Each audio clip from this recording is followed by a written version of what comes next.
Justice Alito?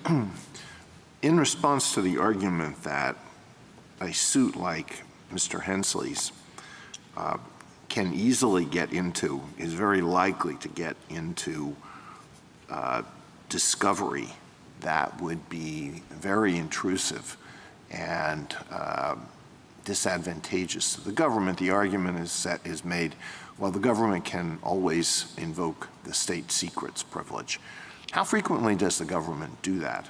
And is it a good idea to adopt a rule that would put the government to the choice about invoking this privilege, which, in my understanding, is used very infrequently on a regular basis? You're correct that it's used infrequently, and the national security concerns that are at interest that are served by the state secrets privilege are limited to only certain types of information. We think that the threat of having civil discovery with people on the battlefield is a problem, even if it doesn't involve classified information. It's going to mean that there are going to be depositions of active service members, that we're distracting the military and civilians from their important duties. We are again leading to the finger-pointing situation, the sowing of distrust, the damaging of the relationship between the government and its contractors, and the government still has all of its other remedies.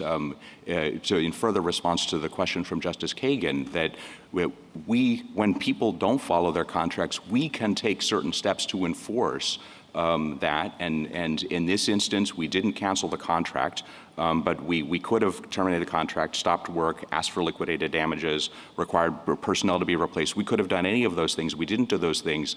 Adding this extra layer of tort incentives creates an over-deterrence that the court recognized as a problem in cases like Buckman and in the foreign affairs cases one last question. If we compare the likelihood that a breach of contract by a military contractor will cause either death or serious injury in this country with the risk that a breach will cause death or serious injury at a place like Bagram Air Base, which is greater?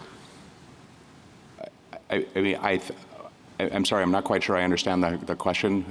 What would cause a risk of serious death or injury? Well, isn't there a greater risk of death or serious injury as a result of an alleged breach of contract in a war zone as opposed to an alleged breach of contract outside of a war zone? Well, and therefore, isn't there a greater potential interference with the interests of the federal government with respect to the first?